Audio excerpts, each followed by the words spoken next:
Hello, Dale Majors here, and I wanted to talk today about a conversation my brother and I had. Management, leadership, the tendency that you have to step on other people's toes, the tendency you have to shake things up, and we were talking about a few of the entrepreneurs that we know quite well, and a common thread in a lot of them is they're not very concerned about what other people think.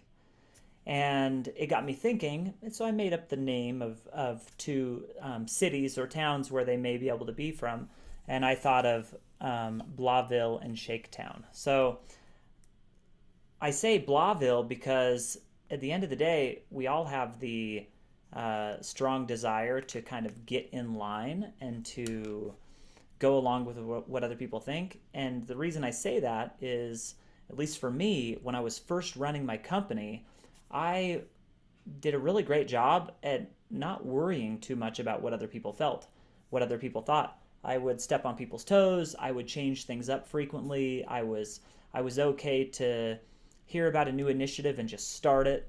There were a lot of different little false starts, and there were a lot of people sometimes frustrated that I was moving so quickly and changing things around. And there were complaints about a lack of clarity. We didn't know exactly where we were going. And so I thought, man, I need to do better. I need to do better at all these things. Where I was really, for the first few years, just trusting my gut. And if something, according to my estimation, wasn't working out well, I was okay just switching it up or stopping it entirely. Where as years went by, I wanted to not be the guy that was my way or the highway. I wanted to not be the guy that was, you know, going by the seat of his pants. But so I changed things, and the changes, I was trying to satisfy more people. I was, I think, compromising some of the speed that we had in the first few years of the business, and the results weren't as good. So if I could go back to myself 3, 5 years into my business, I would really try to encourage myself to not be so afraid to step on toes, not be afraid to make rash decisions so much, but be more willing and be more open to the idea that a lot of people will not approve of what I'm doing. So that's where I get into this idea of, like, some people are from Shaketown, some people are from Blauville. So most of the world wants to fall in line with what everyone else is doing, whether that's and we have lots of history in, throughout world history. We have, the Germans in World War II, in the 30s, they were able to demonize a whole population. A lot of people just went in line with that.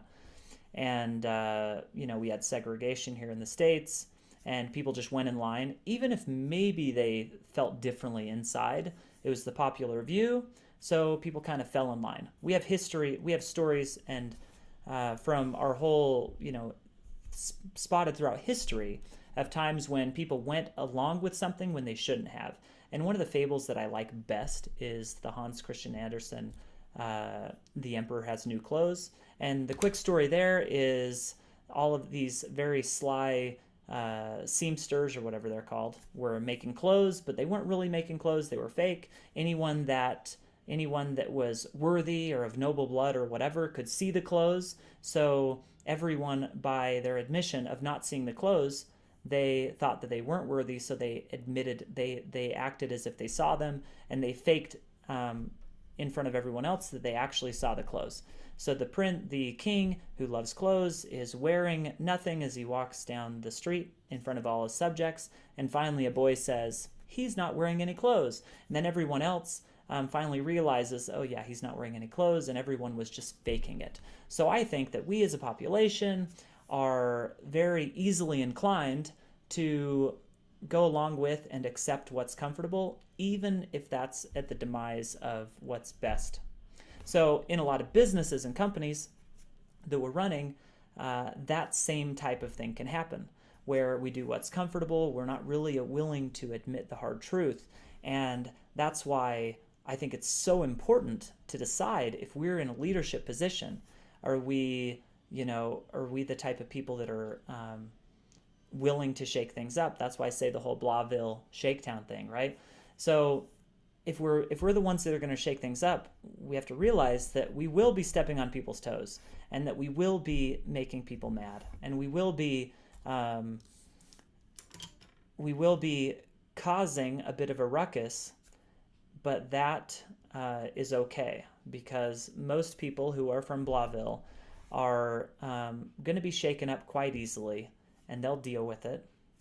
Dang, does that sound insensitive? It might be insensitive, but they'll deal with it, and it's okay. But someone needs to be at the helm, making decisions, shaking things up.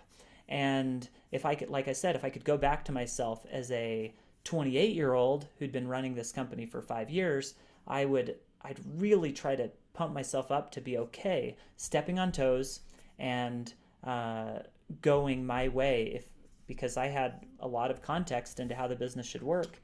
And as the business owner, a lot of times you do, so you just got to run with it. It can go way too far, and you can err on not valuing the perspectives of your employees, but I erred too much on wanting to appease everyone and get consensus and so on. So it's a really fine line. I would love to hear from you what you do to balance that line between valuing the perspectives of others, but and just being an entrepreneur and stepping on toes and making things happen and making things go your way. So anyways, thanks for listening, and we'll see you later.